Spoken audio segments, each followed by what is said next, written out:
All right. We are back, people. I'm going to make sure this isn't too loud for y'all, so I'm going to turn this down a little bit. It's been a while. But what's going on? It's JC3 here. Hold on, that's not my intro anymore. What's good, people? JC3 here. Welcome to Topic Tackle. This is Topic Tackle. Let's go. Cue intro. We don't have all that today because this is a live. We are rocking the official shirt, though. There it is, showing up. We are back live, and if you've been following my channel, I usually do this in June for the NBA Finals. But as we all know, that's not the case this year. So we're going to have to do this for the NBA restart. And my goal is to do this, if possible, once a week, probably every Saturday night around the same time, 8 p.m. Pacific. Whatever time zone that matches up for you, that'd be great. If you guys come out and tune in. And I already see some of you in the chat here. This is great when we get this going again. I know that at the end of last year's finals, we built up a lot of viewers, and it was great to just have a question and answer and talk to all of y'all in the chat. So thank you for coming out and supporting. Kind of a short notice for this one. I asked the other day, if this is something y'all be interested in. Seems like we got a lot of good votes toward it, so let's go ahead and do it. So as you see by the title, is the NBA return to Orlando a good decision? That's what we're going to be talking about today here on this Topic Tackle live stream. And yeah, just wanted to welcome everybody. And I got a couple of quick things that I want to put out before I go into some question and answer. So let's get into this opening dialogue segment right here. This is Topic Tackle. My take for today is on the NBA restart. Is it a good decision? Players have been going back and forth on this. Kyrie talking about starting his own league. We don't know for sure about that though. But there's just been so much info on this. And personally, to start with, I wanted to share my first initial reaction to this. And this dates back a while as well. I was initially excited for the NBA to return in any form, any fashion. I just wanted to see basketball again. But after watching some old playoff reruns on NBA TV, I realized that it wouldn't be the same, and I wrote this. Now, I've reconsidered this, but this is really what I feel. And I have felt. And as much as I enjoy watching and analyzing basketball, considering the current situation in our country and the history of the NBA playoffs where players travel and overcome tremendous odds in front of passionate fans to achieve ultimate victory, the game wouldn't be the same if it came back in a bubble. And I think, the whole saying desperate times, or with desperate times, desperate measures, that whole thing, we're looking at that. Stuff isn't going to be the same, right? But I think professionally, there's a way that basketball is played. You see the team on the road. Like I was watching the Raptors-Warriors Game 6 last year. You see the Raptors on the road clinching the finals on the Warriors' home court, and just the odds that they had to overcome in that game, the crowd and everything. And you put them in now, an empty arena with maybe 2K sound noises, crowd noises. It's just not the same, but it is basketball at the end of the day. And if we get it, hopefully it's good. There's a question about, is the product going to be good? We're getting only a few games, 8 games before the playoffs, and then we're going to see high-level basketball after, we're looking at, by the time it starts, end of July, 4+ months off. It's a tough order, right? So regardless of what I think of how playoff basketball and high-level basketball should be played, the NBA is going to return to Orlando. And I wanted to go over a couple of details that, you may have heard, but I just wanted to stress a couple of things here. Interesting facts that stood out to me about this 100-page document that the NBA released concerning all of the protocol for what's going to be going on in Orlando. But anyway, NBA's were going to return to Orlando in a bubble at the ESPN Wide World of Sports complex. Players must tell teams if they will play by June 24th. So by the time this is live stream right now, Saturday, June 20th, we're just a couple of days out from players having to either say no or yes to returning to this bubble to play. And it's not so simple. I want to pull up this image right here via CBS. And when we're looking at this was just reported today. Florida sets another single-day coronavirus record. Oh, can I not say that? Rona record? Please don't demonetize the video, YouTube, please. With more than 4,000 new cases. And so this is recent news, and this is just another reason why to also go along with what's going on in our country and a lot of players advocating for social justice. They don't want the game of basketball to be a distraction from what's happening in society, a sport to be a kind of a distraction from what's happening in society. And now Florida is really one of the hotbeds in the country, besides Orange County in California, for coronavirus, I said it again, Rona cases. Please don't demonetize the video, like I said. All right, I appreciate it if you didn't. But that's the case via CBS, and that was just reported. So the NBA and the MLS are planning to descend upon the wide world of sports complex and resume play. The NBA believes that they've set in place appropriate health and safety measures. You know, they've been really good throughout this whole thing. They were the first major sports league to suspend play, all of that. And so they believe that they've crafted a 100-plus page document that is going to detail every protocol down to the finest details, and it is going to be more than adequate to keep the players safe and anybody else traveling with the players. So I wanted to note a couple of things from this document that stood out to me, and I want to get your feedback on this if you leave it in the chat. So this details every protocol from a positive Rona test to playing ping pong in the players' lounges, which if you saw the Woj tweet, no doubles can play ping pong. Yes, it is that accurate. The detail is that much that you can't even play doubles ping pong. Makes sense. You're trying the whole 6 feet social distancing thing, right? So anyway, some highlights of the doc that stood out to me besides playing ping pong singularly, is, you know, everyone will have to self-isolate in their hotel rooms for 48 hours upon arrival. So, you know, that's tough. Activities include 2K. All right, players do that already. Cards, ping pong, and other activities. Now, when I read cards, I go, wait, everybody's touching cards. Yes, new packs of cards are going to be used for each game. Again, people, the detail, it's there. All right? No going out. Some restaurants may eventually open to players, just for the team only, on the Disney campus. Teams stay at different hotels based on records. You know, you've seen that already. There's certain teams at the Grand Floridian. I'm forgetting the names of the other places. But, you know, the Lakers and Bucks and the top teams are going to be in one hotel versus the next tier of teams in the next hotel, and so far and so forth based on record. So teams stay at different hotels based on records. Food rooms will be in each hotel for each team. Each team will have its own personal chef. I feel like a lot of that happens already, but still, you know, if you can't go out to eat, you can have a personal chef there with you. And then teams will be able to practice and players can attend other games. And so there's a hotline as well that you can call. Some players have already called it a snitch, like you're going to snitch on the hotline. You can call that line if you believe that somebody has violated the Rona, caught myself there, if you believe somebody has violated that protocol. So who knows? Chris Paul has called out players for, I think he called them out for having their uniform on backward or shorts on backward or a shirt, it was jersey untucked. So he called out players in games before for having their jerseys untucked. You don't think he's going to call that hotline if he notices, oh, you know, what's he doing? What's Harden doing over there? Especially Harden, right? What's Harden doing over there, right? He's violating the protocol. So you never know with that. But I also wanted to bring up one final thing before I get to some of this chat here because I see y'all are in it. The ESPN article talking about masks. So this article went over a lot of different things here, and it was talking about within the 100-page document and players, will they have to wear masks?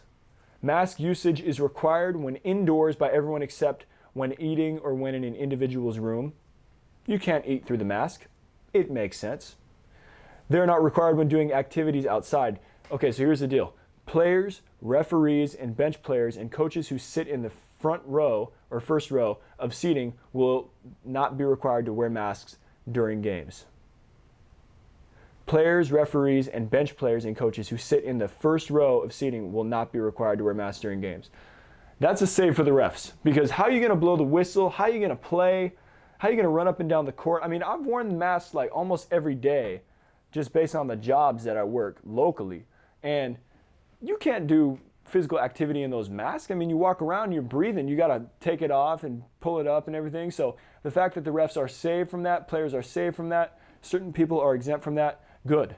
Or else they're going to have to start wearing those oxygen, you know, you see players wearing in the cryotherapy and everything like that.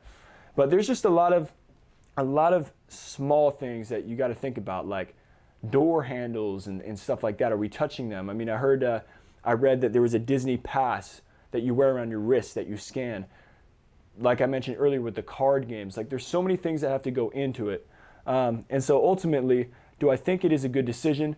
Does it kind of go against how I've seen basketball my entire life, playoff basketball, arenas, how the fans, they really set the atmosphere, how it's played?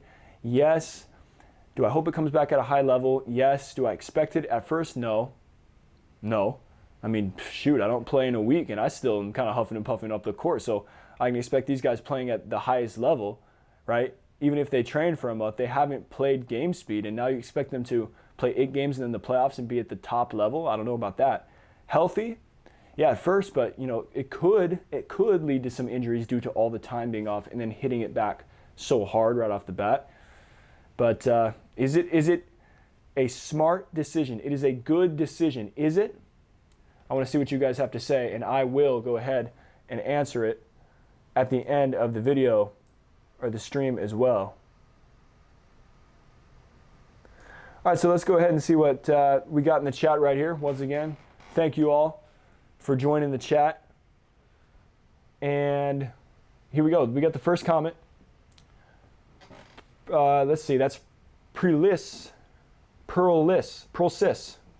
I got it. 3rd time's a charm. There it is.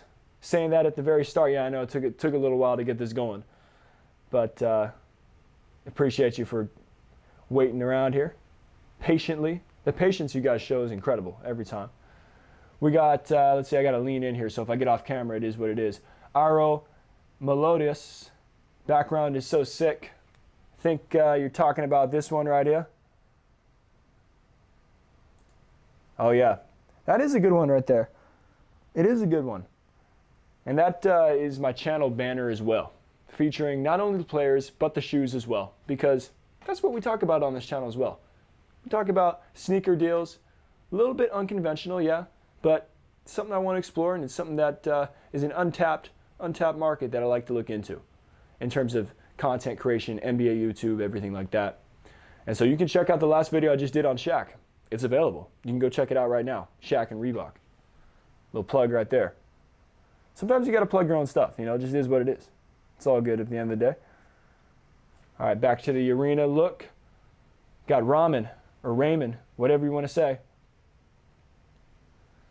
I really don't understand what he's talking about. I mean, there's facts, there's FAX, yep. And there's another comment, really don't know what you're talking about, but it's all good. It's all good. Cash Money. Cash Money always repping out here. Just another reason to bet on Blart. That movie's always on, man. That movie is always on. It's one of the best movies ever. You know, nothing better than a little diet. Oh, I don't even know if this will show up because it's a green screen. Look at that. A little Diet Mountain Dew and some Blart. Gotta love it. Come up here, do a live stream, we'll go downstairs, watch Blart. It's one of the best movies, 1 and 2. All right, got some more comments. Hopefully I'm saying your name right. Iro Meliodas. I think any NBA basketball is better than none, even if the basketball that is going on is a little funky. And that Shaq video was something else very interesting. I like those type of comments. You can keep them coming. You're getting a shout out every single time right there, my man. I love it. Love when people are coming in, commenting on previous content, everything like that. And any content suggestions, hey, this is the perfect time because I'm looking at the chat and I pretty much look at all the comments anyway. So anyway, yeah, I agree. I think any NBA basketball is better than none, even if that basketball is going, if it's going on, if it's a little funky. And it's going to be at first, you know. Not only the play and the players getting used to coming back, but also the presentation experience, because this is entertainment at the end of the day. The players may not think that. I think they know that. When they go out there, their job is to play, but pretty much everyone else, having gone to the Summer League last year and getting, you know, I don't want to say, oh, I got the VIP experience, look at me, but I did get up close and see how everything was going on. Shout out to the NBA for flying me out there and everything. But I got to see just how much of really they make that an experience, all the way down from the TV ads to sitting in the front row VIP and seeing how halftime interviews are conducted and the broadcast and social media clips that they film throughout the games is all to promote the product. And so at first it's gonna be interesting. It's like playing the draft combine on 2K, right? Or trying to watch something like that on TV. Like they broadcast the draft combine, I think, on ESPN, and it's different. It's just like an empty gym. The only people are there, and there's no fans, right? Empty in terms of fans. The only people are there, scouts, coaches.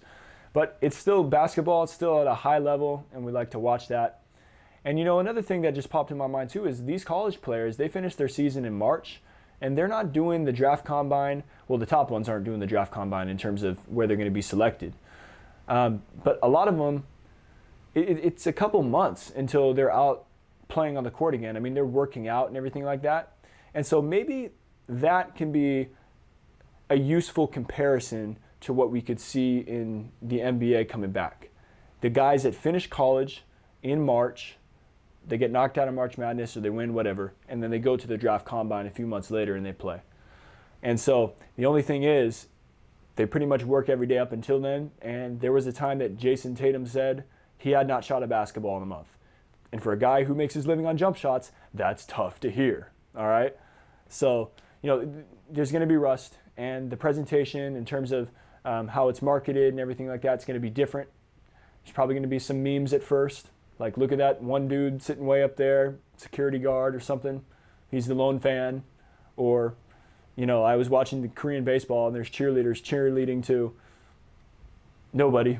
It's like, and then they eventually put stuffed animals behind the catcher. I very much hope the NBA does not do that.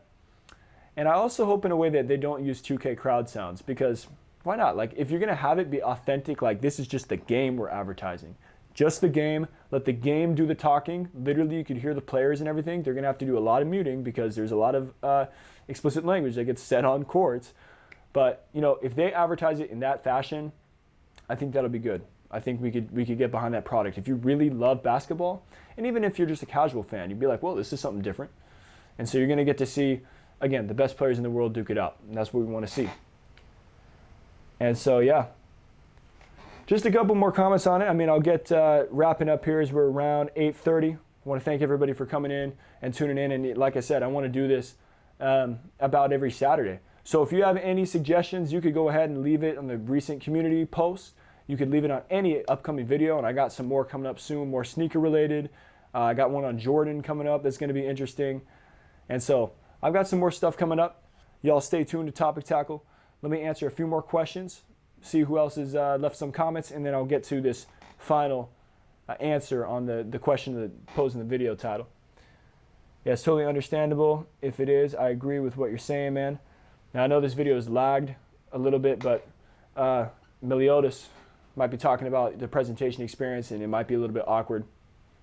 Yeah, at first, it's going to be something that we're going to have to get used to, but we will get used to it. And the players as well, are going to have to get used to not going out. I mean, let's think about this. This is one of the main things. I'll make this one of my last points that I was thinking about in terms of, okay, they're going to be in a bubble. They're going to have to do 48 hours of isolation upon arrival in Orlando. And then after that, they're going to have strict policies and protocols about what they can do and where they can go. They can't leave the campus, everything like that.